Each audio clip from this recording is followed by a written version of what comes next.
Qu'est-ce que Redux? Donc c'est ce que nous allons tenter de découvrir et de comprendre dans cette première vidéo de cette toute première partie.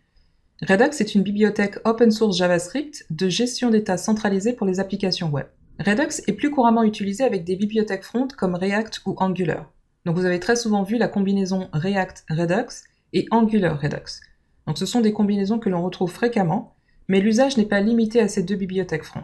Donc Redux est une bibliothèque JavaScript suffisamment flexible pour s'intégrer avec n'importe quelle librairie JavaScript. Il dispose en plus d'un large écosystème d'outils et de modules pour fonctionner avec n'importe quelle couche d'interface utilisateur. Et donc quelles sont les particularités de Redux? Il agit comme un conteneur prévisible avec un store centralisé et global qui fournit une seule source de vérité. Avec une API simple et cohérente pour gérer l'état au moyen d'une fonction reducer, suivant le concept de programmation fonctionnelle. Le reducer est une fonction pure qui, selon l'action qui est reçue, renvoie un état mis à jour de notre application. Et on reconnaît la flexibilité de la librairie Redux, car il existe plusieurs méthodes et moyens pour implémenter une architecture Redux. Vous avez les Redux Toolkits, qu'il est recommandé d'utiliser pour tout développeur qui débute avec Redux, et on en parlera plus tard.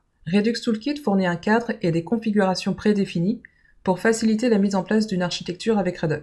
Vous avez également la librairie core de Redux qu'il est possible d'installer au moyen d'un package manager, npm ou yarn.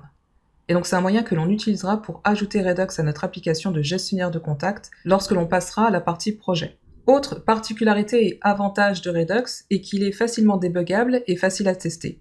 Lors du développement de projet, on utilisera une extension Chrome qui est le Redux DevTools, qui permet d'avoir une visibilité sur les changements d'état suite à des dispatchs d'actions, pour voir les différences d'état, les mises à jour, ce qui permet également de suivre facilement quand, où, pourquoi et comment l'état de votre application a changé, et c'est grandement pratique. C'est même d'ailleurs un outil indispensable dans le workflow de développement d'applications front, JS, JavaScript avec Redux. Et donc le fonctionnement et architecture de cette librairie et bibliothèque Redux est très semblable à une autre architecture qui est développée également par Facebook, qui est Flux.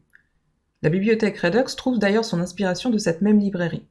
Elle a été créée par Dan Abramov et Andrew Clark en 2015 à l'occasion de la conférence React Europe. Donc découvrons ensemble un peu plus sur les origines et évolutions de Redux dans la prochaine vidéo.